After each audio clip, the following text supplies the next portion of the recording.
Step into the podium, everybody. Class in session. How to know you are a pick-me. How can you have a boyfriend and not send him money? Do you really love him? Hi, pick-me. Yes, you are a pick-me. Men, listen to me. I will tell you the truth and nothing but the truth. A woman that loves you will spend on you.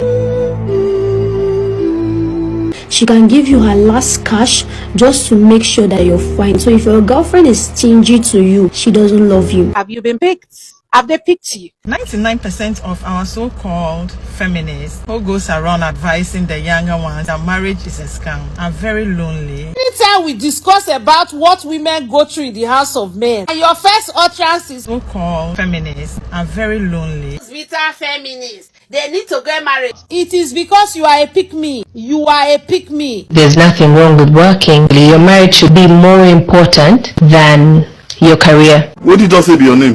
Benjamin. You are a pick-me sha. So, many years ago, I used to be pick-me-sha. If you looked up the word pick-me-sha, my picture would pop up. I've tried really hard. I've done pretty much anything under the sun trying to get picked, and I never got picked. So let me tell you the things that I did, okay? Maybe it will wake someone up. Yeah, let's go. I dated this producer, a producer who never produced anything. He used to sit in his apartment all day long doing something, I don't know what. So one time I told him, I said, I'm going to my second job interview. I don't have a car yet and I need to take a bus. Can I borrow $5? $5. He said, I mean, I don't really lend money to my friends and family, you know. Anyway, I was okay with him not helping me out with anything at all, okay? I was okay with it. But when I stopped helping him paying his bills and paying his rent, he stopped talking to me. So I dated this guy for 6 months. He always told me that he's not interested in anything serious. And I was like, you know what? You bet. I'll win you over. And every time I would go to his place, I would find used up, you know what, in the trash can. Or I would see wine glasses laying out in the open with a lipstick on it. Very open disrespect. I ignored it. I never said anything. Later, in 6 months, he tells me that he's been interested in this girl who had a boyfriend, but she apparently broke up with him. So now she's available and he set up a date with her. Yeah. And of course, he stopped talking to me.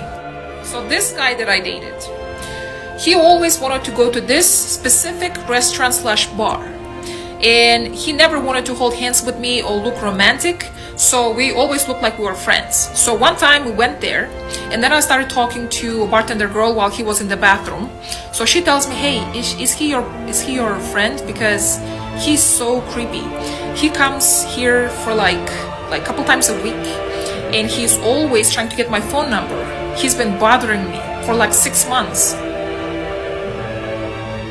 And I confronted him about it. I asked him and he said, yeah, I've been crushing on her for 6 months and I'm just bringing you here so that she gets jealous, but otherwise I'm interested in her only. Or this guy.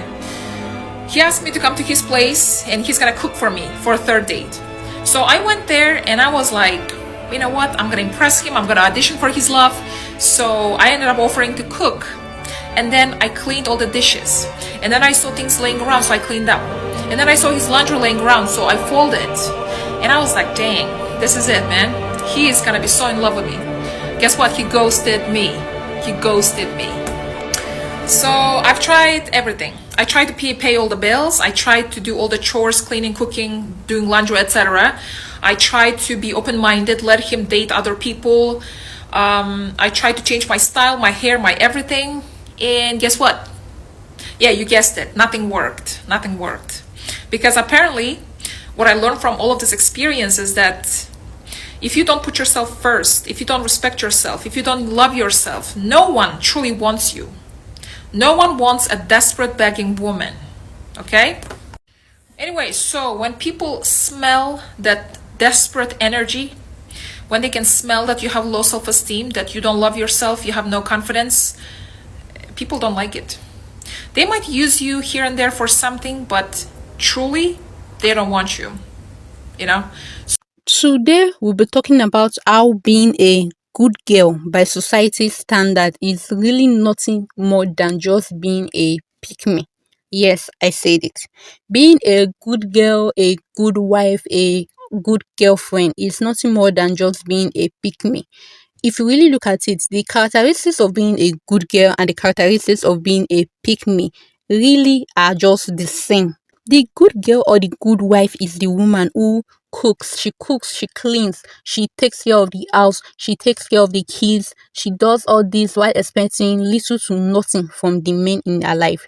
Yes, this is the woman that does all the traditional female roles in the house and also goes out there and also works. Yes, she also earns bread for the home. She works 9 to 5, she runs her business, she do all this and then she brings it back to the home and does 50-50 with her man while doing all the traditional female chores and labor in the home. This is the kind of women that in my country we call them the understanding girlfriend or the wife material. They are the ones that when they visit their boyfriend's home, they go right to cleaning up his house, picking up this mess, and then cooking and cleaning and doing all these things for him. And these men know this. They know that these good girls are pick-mes that are trying to get picked, and they take advantage of them. They know that these women are desperados. They are desperate to get a man, so they take advantage of them. That is why you will see these men, they will have the confidence to leave their house all scattered and haggard, knowing fully well they have a visitor coming in, knowing fully well that their girlfriend is coming. They don't see their girlfriend as a visitor. No, they see their girlfriend as a maid that is coming to come and pick up after him and then clean up his house. And these women never disappoint. These women are always there. Whenever they come into that house, they will clean up, they will take care of everything, they will go shopping, buy groceries, come back, they will cook. They will do all these things while expecting little or nothing from that man that they are doing it from. This is why I say being a good girl is nothing more than just being a pick-me. They are basically the same thing. Let's get into it. How do you feel about paying on the first date? It depends on the situation. I mean, I don't mind. I've done it before, but I don't think if a man tells me, like, you're paying on the first date, I'm probably just won't go. If a woman likes you, she wouldn't mind paying. Exactly. She said you've done it before. I know, but it was more, she was so hesitant on the answer. That wasn't the answer I was looking for. This is the perfect example for why pick-me women don't get picked. He's right. She did hesitate. She hesitated because she really didn't want to pay for a man on a first date, but she couldn't let the opportunity of a man slip through her fingers. So she said what she thought she needed to say to get him. And he did what men do to pick-mes, and that tried to make her go lower. It wasn't enough that she said she would pay for a date. She wasn't enthusiastic about it. She didn't say it quick enough. Going out of your way to be accommodating doesn't get you picked, it gets you played. The reason why pick-mes don't get picked is because they will always move the goalpost. Raggedy man is always going to make you do the limbo because they want to see how low can you go. Do you want a man so bad you'll take this coffee date? Do you want a man so bad you'll pay for the date? Do you want a man so bad you let him come over to your place on a first date? They will always see how low can you go. And he still won't choose you. He'll mess around and choose a woman that actually has standards because no matter how much they say they don't like it, that's actually what they want. I posted a video just last week where a man says, what's the kind of woman that you feel that no one would think that you would want? And he said difficult women. A lot of them like quote unquote difficult women. They say they want pick-mes because they like the treatment they get from pick-mes. But when they actually want a relationship, they want a woman with some standards. When you grow up having to be forced to be the good kid so that you're not punished unfairly, you start to realize that being good doesn't even make sense because the definition of what good is changes depending on the mood of the parent who is disciplining you for not being good. For example, you could be the good kid because you did the dishes without being asked to do the dishes, and then the next day you could be a bad kid if you fail a test, you know? So it's like all the good things that you did to make your parents happy didn't matter when they were focused on the one thing that you did that was not good. And I genuinely believe that this is what causes women to be pick-mes because it's like you don't know how someone is going to treat you and if it's going to be good, positive treatment until you've gone above and beyond to make sure that you're not leaving any boxes unchecked. Like you are taking it upon yourself to go above and beyond for someone just so they don't think you're not a good girlfriend or not a good potential person to date. It's crazy to think that the two are correlated, but they very much are. Because listen, when you are conditioned by your parents to always anticipate their needs and fulfill them before they even speak, you're gonna do the same thing for the random guy who thinks you should be going above and beyond to earn his love and affection. Meanwhile, you have no guarantee that even after you accomplish all these things so that you could be picked by this man, you have no guarantee that he's gonna pick you. And majority of the times, they don't pick you. Why? Because you haven't picked yourself. And once you've picked yourself, you are going to experience guilt. Everyone's going to try to make you feel bad about it. But me personally, I've never been happier in my entire life. Because I'm not being upheld to these standards that are changing every single day. And then being made to feel like I'm not a good person for not meeting these different standards every single day. When you pick yourself, your standards for yourself don't change. So you know that if someone doesn't accept you for who you are based on you meeting all these standards for yourself, then it's just not the right person for you to be with. It's not that you have to change or they have to change. You're just not compatible and you could keep it pushing. But when you don't have standards for how you're supposed to act or what you're supposed to expect from yourself, then anyone can tell you that you need to do something in order to earn their affection and you're gonna do it. And that's how you become a pick-me. And the pick-me-ness is not going to stop at just the romantic relationship. You're going to be a pick-me at your job. You're going to be a pick-me in your friendships. You're going to be a pick-me to your family members and their nieces and nephews and cousins and whatnot. Like, your entire personality becomes being a pick-me because you don't have boundaries on what it is you're not willing to do in order to get affection from someone. Ladies, that love has to come from yourself.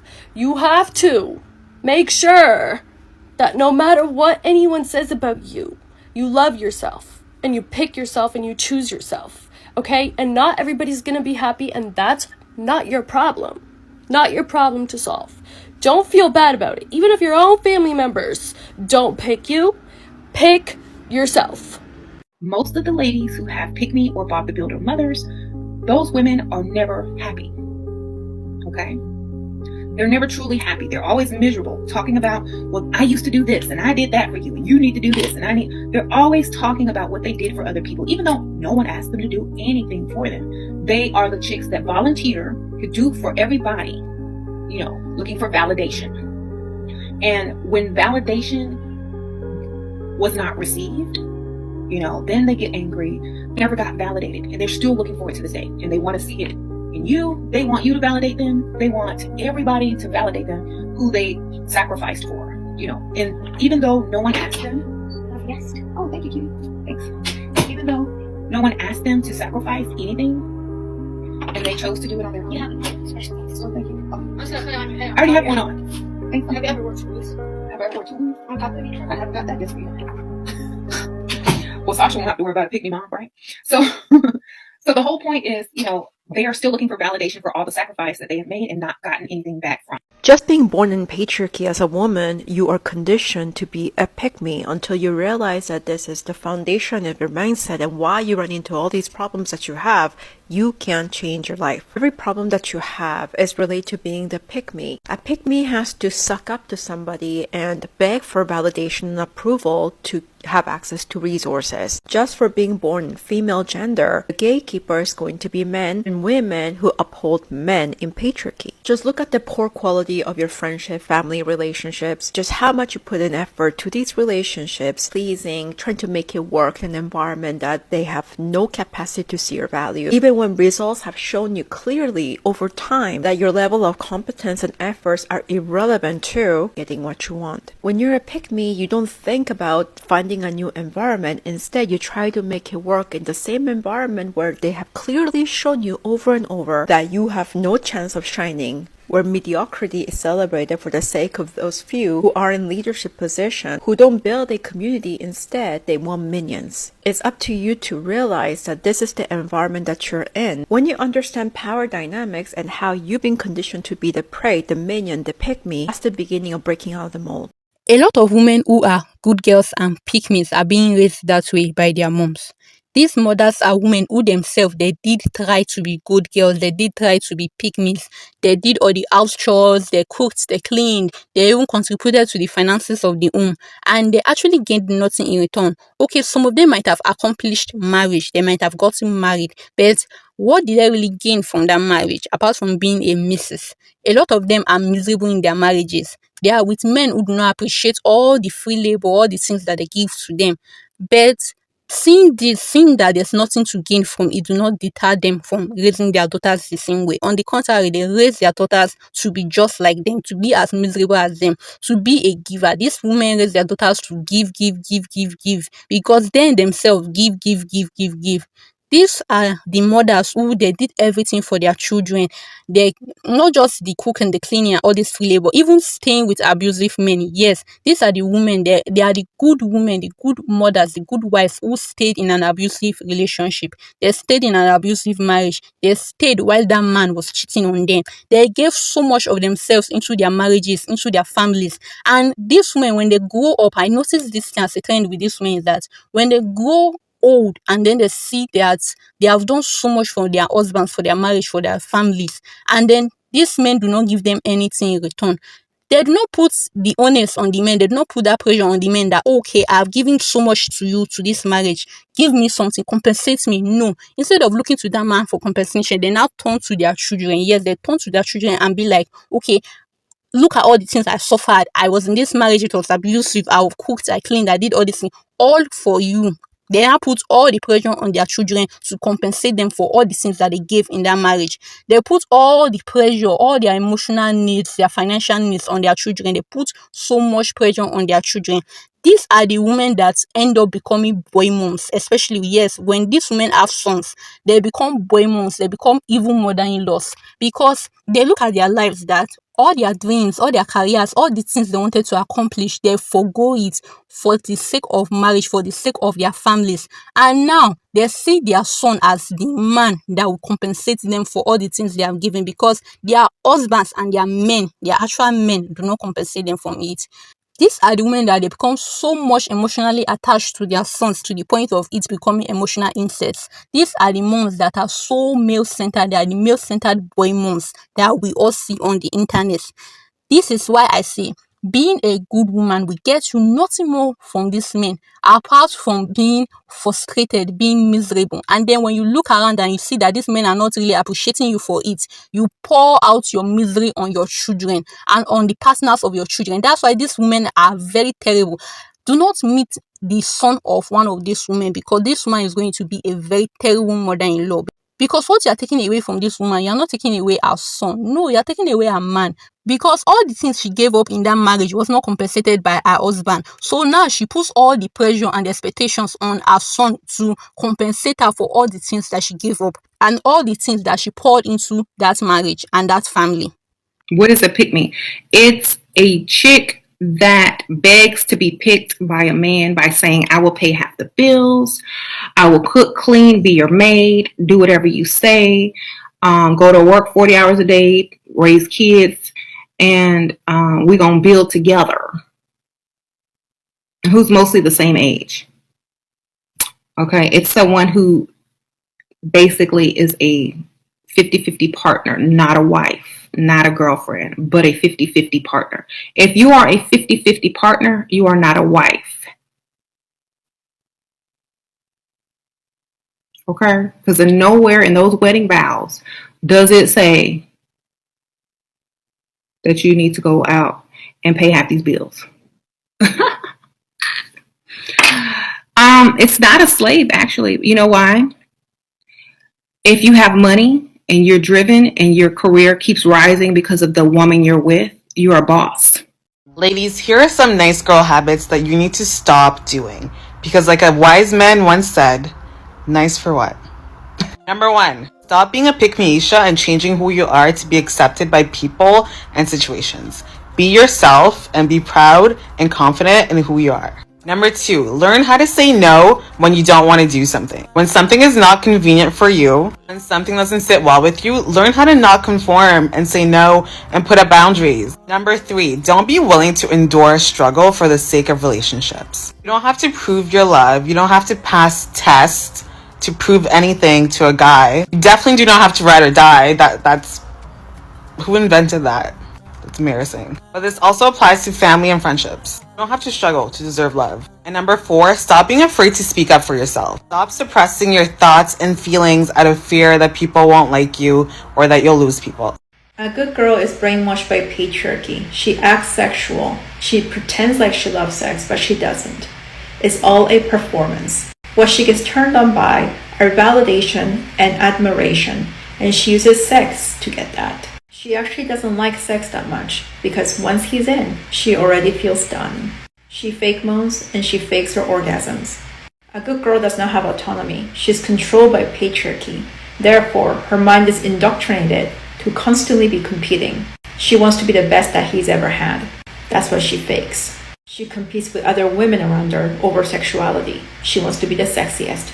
Therefore, she repels good female friendships. A bad bitch is quiet about her sexuality, yet she oozes in sexiness. Sexuality is never her public persona. She experiences pleasure regularly. She asks for what she wants, but you will never know, as her public persona does not leave a clue what she's like in bed. She attracts respectful partners because she's elegant.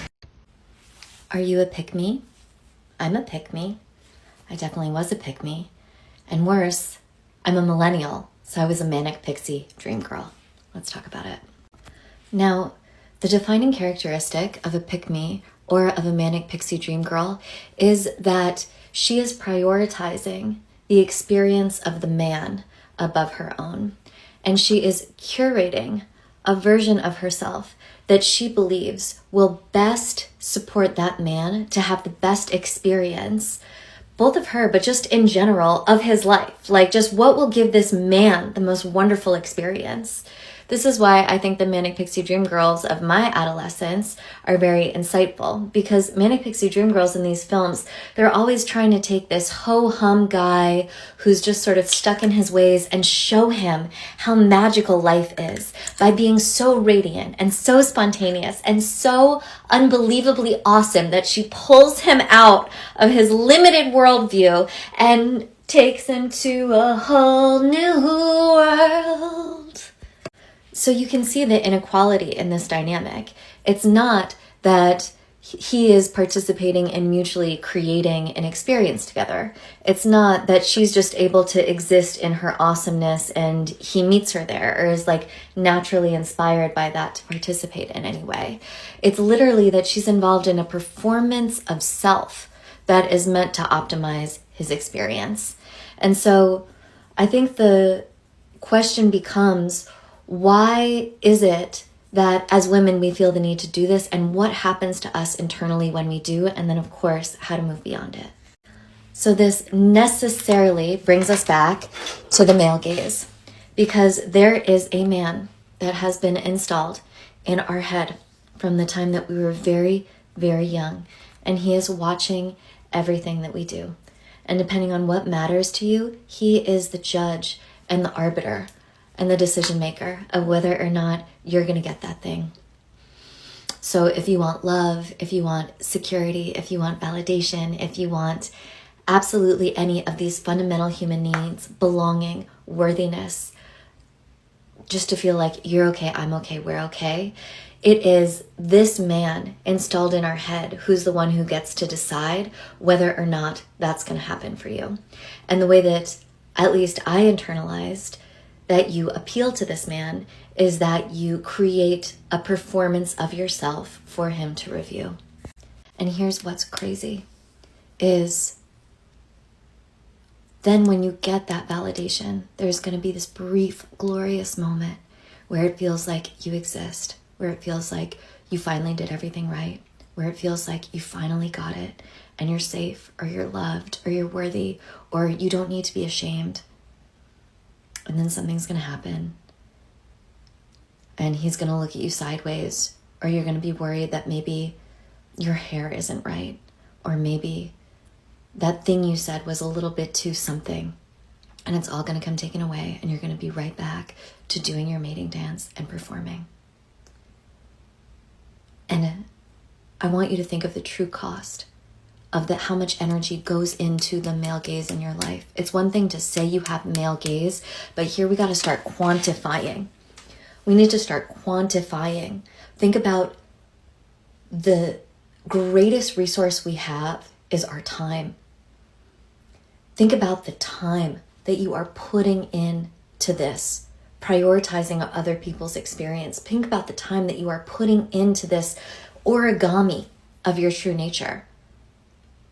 That is the most precious resource you have. That is your life that is going to this. And it's going to a dynamic that makes you feel like shit. And makes you feel never enough and always too much and all of the things. So many women are pick-mes because they're natural nurturers and they give too much of their nurturing without ever receiving anything in return. So they fall for men harder, they love harder because they don't have that love to spread. Spread your love to other, they don't have to sleep with them, just spread your concern, spread your good mornings, spread your what you doing, spread your let's go out. Spread all of that among another person so you don't get too attached to one. Because as soon as this one is done with you, you're going to be like, how do I stop thinking about him? You should have had another one to think about at the same time. So you could spread all of it out. Why? Because you're giving too much and you don't know how to pull back. If you're disciplined and you understand this and you know how to not give so much of yourself, you won't have to get another one. But so many women don't know that. They just want to love, love, love, love, love. You need to spread your love. You said you was hungry. He sent you $20. Sprinkles from, well, at least he sent you something, ma'am. You can go to McDonald's. Being the good girl, the understanding girlfriend, the wife material never pays. It has never paid during the times of our mothers and our grandmothers, and it will never pay us today. And it will also never pay our children and our daughters. Being the good girl is just a way of getting you to try your best to give these men all these things while they actually give you nothing in return. And these men, they know this, they know when you're trying to be the good girl, when you're trying to be the wife material, and they know that you're desperate for a man. These men notice these things. And to be honest with you, they are not attracted by it. Yes, men are not attracted to pick-mes. They are not attracted to good girls. That is why you will see a man and you'll be like, oh, why is this man with this woman that is treating him badly, that is not giving him all these things that you are giving him, while you are there, you are offering so much to him and he will not pick you? That's because being a pick-me is not attractive to men. But these men will not tell you this. Instead, they will use you, they will exploit you. They will look at you and they will be like, this good girl is so desperate to get a man. So what are they going to do? What's running through their mind right now is how they are going to take advantage of you. They are going to take advantage of you. They are going to take advantage of you to get smacks from you. They are going to take advantage of you to get free labor, to get free meals from you, free home cooked meals. They are going to take advantage of you to get a free cleaner, a free maid from you. They are going to take advantage of you to even get children for free from you. Yes, some of these men are going to look at you and be like, since they are desperate for a man and they cannot get the woman that they really want out there to have their children, they are going to look at you as an option to spread their seeds and to spread their lineage. From the beginning of time, men in general as a whole have never been favorable to good girls and to pick-me women, because they look at these women as easy prey, people that they can just exploit and get what they want from. These men will intentionally get with the good girls when they are down and out on their luck. When they are suffering through the hard times, they will get with the good girls to suffer through it with them. They will get with the good girls to exploit them for free labor during that time. They will get with the good girls and the understanding girlfriends so that they can contribute financially to the relationship and to their lives. And then when things get better and they start enjoying, they don't remember the good girls. No. That is when they start realizing that they now have preferences. Yes. When they were broke, when they were down and out, they did not have preferences. They preferred character over beauty. But all of a sudden, when they have money, when they are doing better, they will all of a sudden have preferences. And these preferences are almost always never the good girl. The good girl is never the preference of any man, especially when he has made it. And these good girls, they don't know this. They think that because the man chooses them at that time that they are suffering, that they are broke, that means being a good girl has paid off because they now have a man. On the contrary, no, it has not paid off. They are just the placeholder until he gets successful and he can now afford the woman that he really wants. You are just the come-up girlfriend. You are the come-up woman that is going to use it. He's going to build on you, and then when he becomes successful, he's going to dump you, and then that is when you will go for his preference and the woman that he really wants. So, big thank you for watching the video to the end. Remember to hit the like button if you found it interesting and subscribe to the channel to support me Also, check out these videos in the playlist for more videos like this. Bye!